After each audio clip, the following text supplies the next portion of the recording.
कहाँ चली गई माँ? प्रातः से ही नहीं दिखाई दे रही है। हनुमान, वो मंदिर गई होंगी, आ जाएंगी कुछ समय। मंदिर? मैं अभी जाकर देखता हूँ। हनुमान सुनो, कहाँ जा रहे हो? पुत्र सुनो, हनुमान।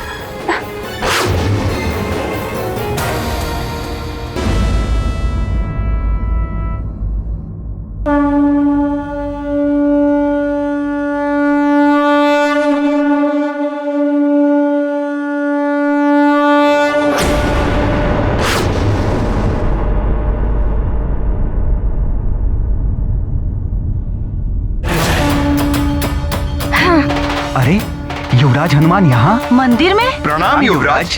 प्रणाम युवराज। प्रणाम युवराज। प्रणाम युवराज। प्रणाम ललिता अम्बे।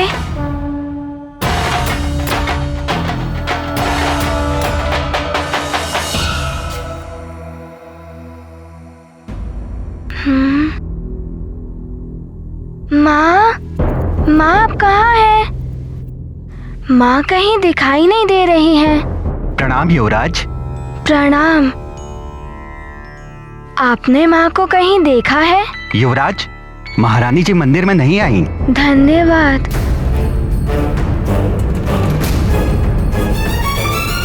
माँ तो भवन में भी नहीं थी और मंदिर में भी नहीं है। अब कहाँ ढूंढूं माँ को? बंधु, बहुत मान्यता है इस मंदिर की। हाँ, इसीलिए तो ये इतना प्रसिद्ध मंदिर है सुमेरु का। सुनिए। प्रणाम युवराज। प्रणाम। आपने माँ को कहीं देखा है? नहीं युवराज, हमने महारानी जी को नहीं देखा। यहाँ नहीं आई माँ, भवन में भी नहीं है, फिर कहाँ गई होंगी?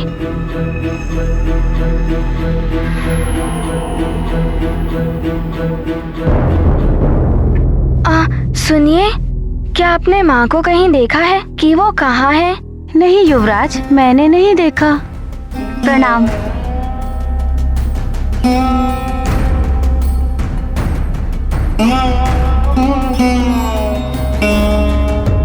कहाँ जा सकती है माँ? कहाँ होंगी वो?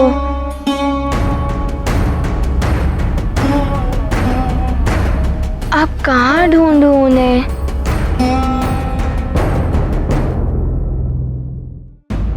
देवराज, असुरों का अत्याचार भले ही बढ़ रहा हो, किंतु उनके सहार के लिए भी सब प्रयासरत हैं। पृथ्वी लोक पर राजाओं की सभा हुई। सबने एक साथ असुरों के विरुद्ध लड़ने का निश्चय किया है।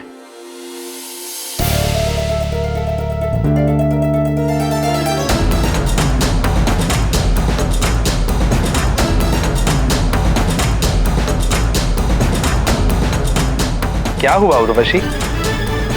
तुम एकाएक यहाँ, कोई विशेष कारण? पुंजिक स्थला आपका, स्वर्ग का और स्वर्ग के वासियों का अपमान करने पर तुली हुई है। क्या उसे स्वर्ग के नियमों का कोई भय नहीं?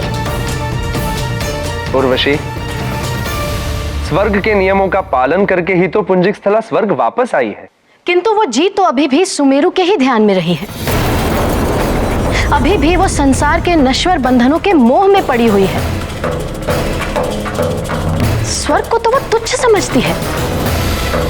ये स्वर्ग का और हम सब का अपमान है देवराज। उर्वशी, पुंजिक स्थला अभी अभी अपना परिवार छोड़कर आई है। उन संबंधों की स्मृतियों को भुलाने में उसे कुछ समय तो लगेगा ही ना। किंतु एक दिन उसे यह आभास हो ही जाएगा कि स्वर्ग में आपसी संबंधों का कोई मूल नहीं है, और तब पुंजिक स्थला सब कुछ भूलकर अपना अप्सरा धर्म अपना लेगी। तो क्या तब तक आप स्वर्ग के नियमों का उल्लंघन होते देखते रहेंगे और आपके साथ हम सब भी अनर्थ देखते रहे? नहीं उर्वशी, ऐसा कदापि नहीं हो सकता। स्वर्ग के नियमों का पालन सबको करना पड़ेगा। यहां मेरे नियम चलते हैं और वो सबको मानने ही होंगे। देवराज, स्वर्गलोक में किसी को विवश नहीं किया जा सकता। सबको अपना जीवन अपनी इच्छा से बिताने का अधिकार है। और पुंजिक स्थला तो हनुमान की मां है।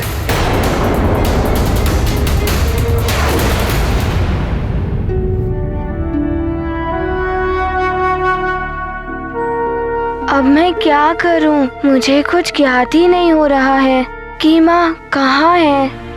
कुछ समझ ही नहीं आ रहा है कि क्या करूं। माँ, माँ आप कहाँ हैं? अब कहाँ ढूंढूं माँ को? माँ, माँ, कहाँ है आप? ये ध्वनि?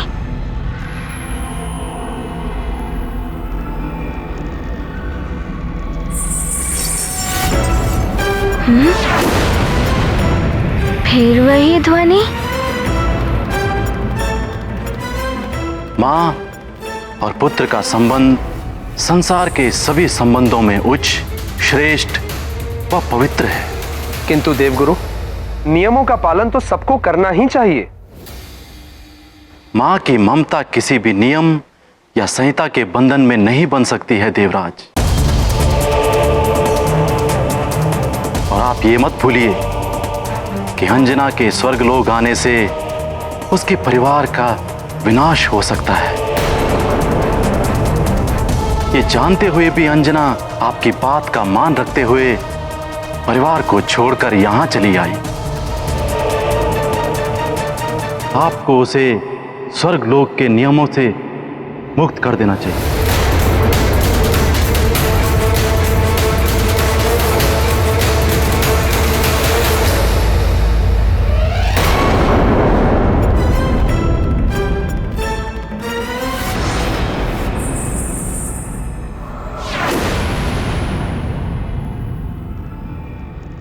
कहीं ये माँ तो नहीं?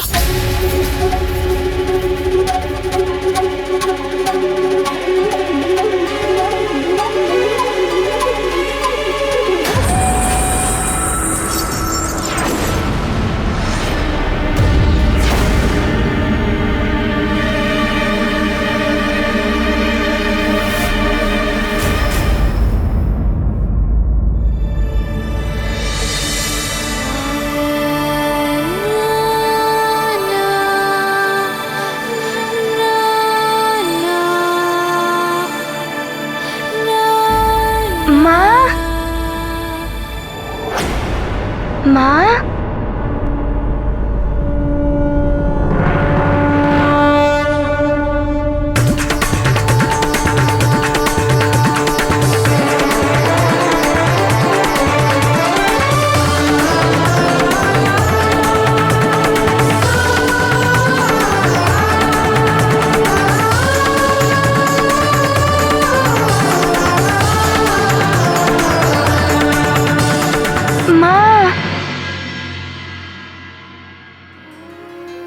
आप यहाँ हैं? मैंने आपको कहाँ कहाँ नहीं ढूंढा। आपको तो ज्ञात ही है ना कि मैं आपके बिना नहीं रह सकता। मुझे सब ज्ञात है मेरे लाल, किंतु मैं तो यहाँ तुम्हारे लिए ही आई थी। मेरे लिए? किंतु क्यों माँ? तुम्हारे लिए ये रुद्राक्ष लाने के लिए।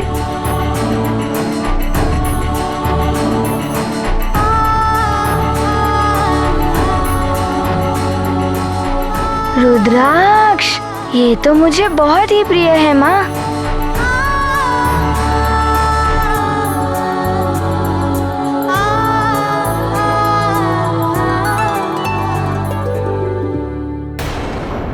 ये हनुमान भी ना एकाएक चला गया, ठीक से कुछ खाया भी नहीं।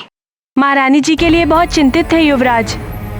चिंता तो मुझे भी थी, किंतु आ जाएगी। यहीं कहीं गई हो।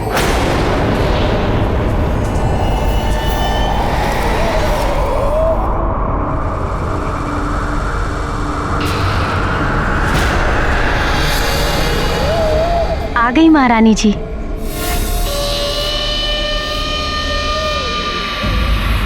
अंजना, तुम नहीं थी तो हनुमान ने तो पूरा भवन ही सर पे उठा लिया था।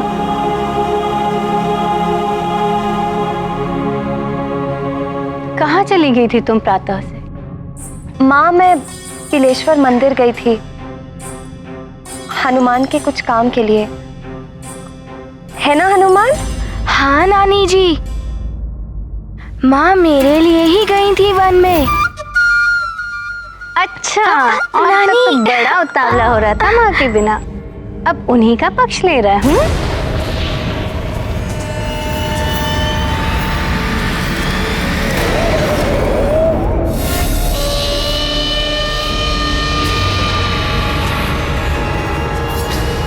रुको अंजना,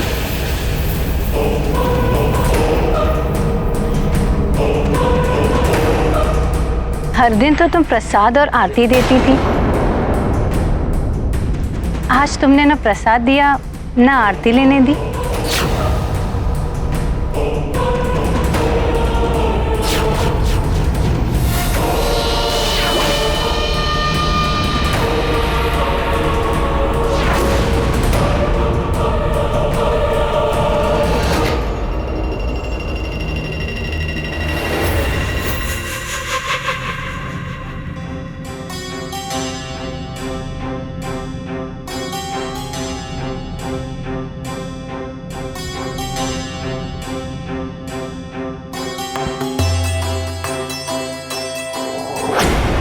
अंजना,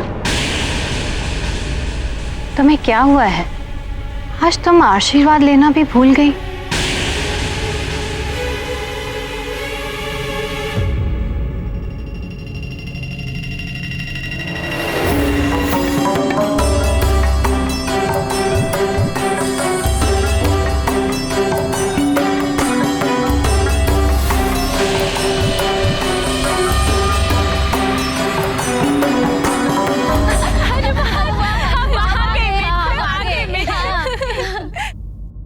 हनुमान चलो खेलने चलते हैं। हाँ चलो चलो चलो। माँ, मैं मेरे मित्रों के साथ खेलने जा रहा हूँ। नहीं,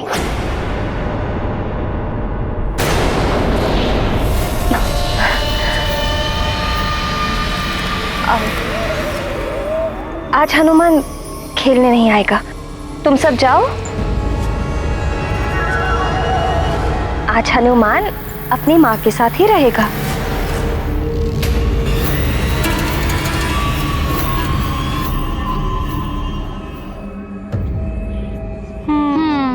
चलो मित्रों चलो। हाँ, आज हनुमान की अनुपस्थिति में ही खेलते हैं।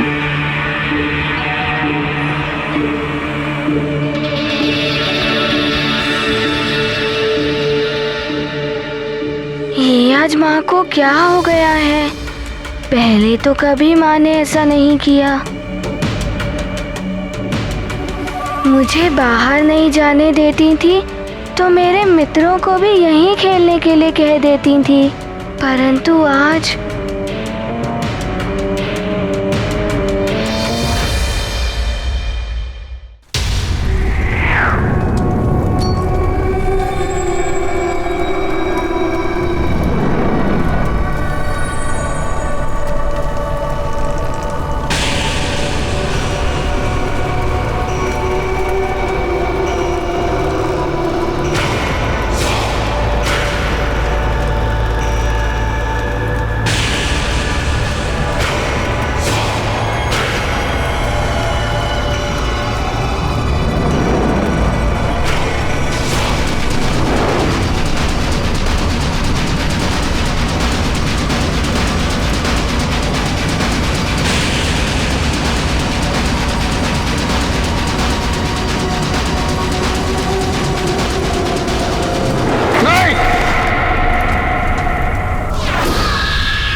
स्वामी, क्या हुआ आपको?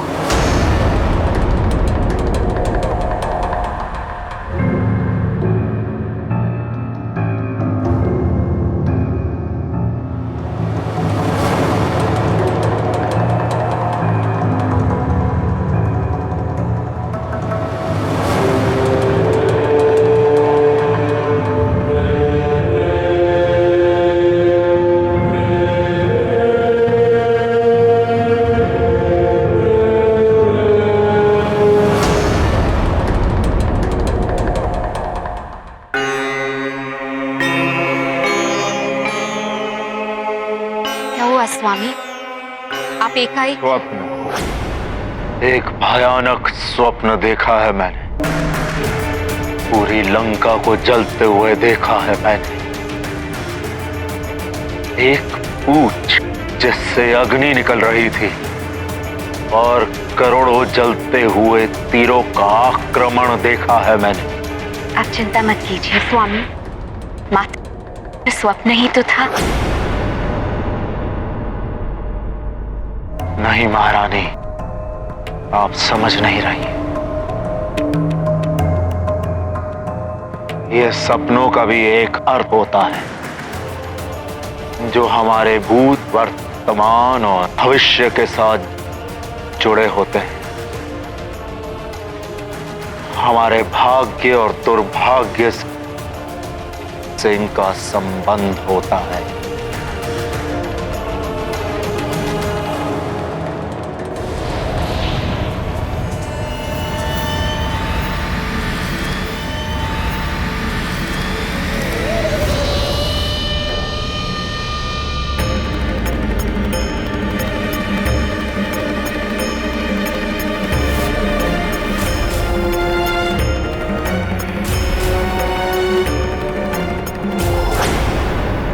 अरे वाह, आज तो हमारा हनुमान स्वयं ही सज्जित हो गया।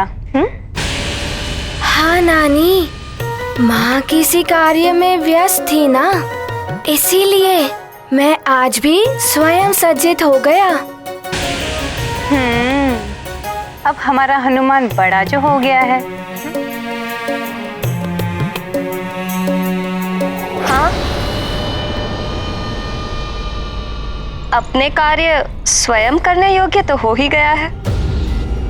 माँ, मैंने सारे नित्य कर्म कर लिए हैं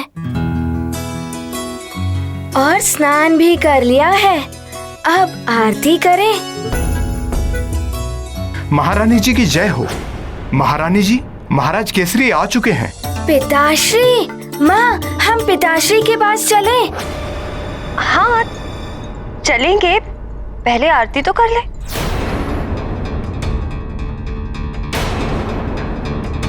माँ, पिताश्री आ गए हैं। जब वो होते हैं तब हम सब साथ मिलकर ही आरती करते हैं ना।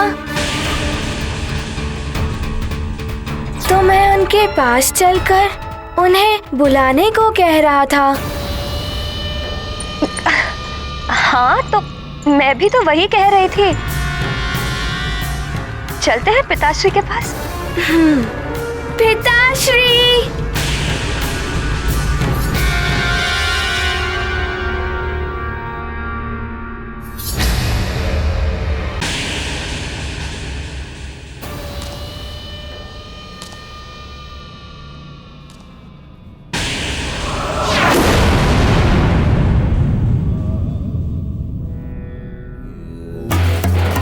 मेरी तंत्र गुफा की योगिनी प्रकट हो।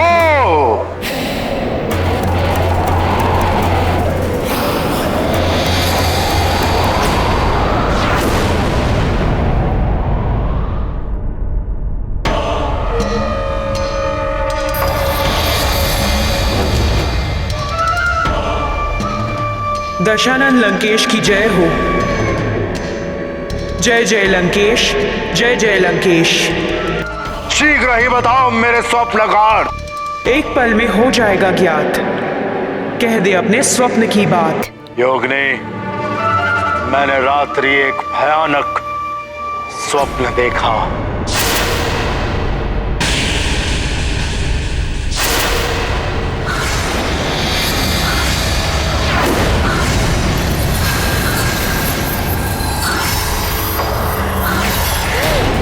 शीघ्र उत्तर दो।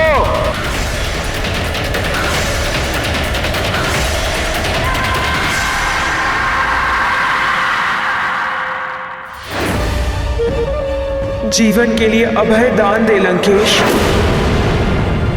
तो बताऊं, आपके स्वप्न का संकेत क्या है? अभय दान दिया।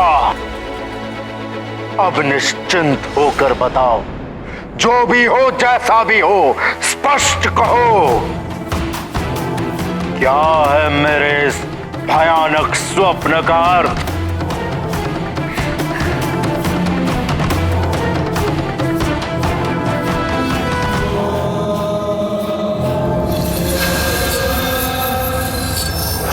जलता हुआ अग्नि बाण, काल का अचूक बाण। इस काल बाण से हो जाओ सावधान, जो बढ़ रहा है लंका और लंकेश की ओर। रहो काल से बच के। बंद करो ये प्रलाप। लगता है तुम्हारी स्वप्न दृष्टा सिद्धि नष्ट हो गई है। क्षमा करें लंकेश, स्वप्न का यही अर्थ है। आज तक काल के बाण से कोई नहीं बच पाया है दशानन। काल को तो अब बचना होगा मुझसे। काल बाण छीन लूंगा मैं उससे। आज ही काल के यमलोक पर आक्रमण करूंगा मैं।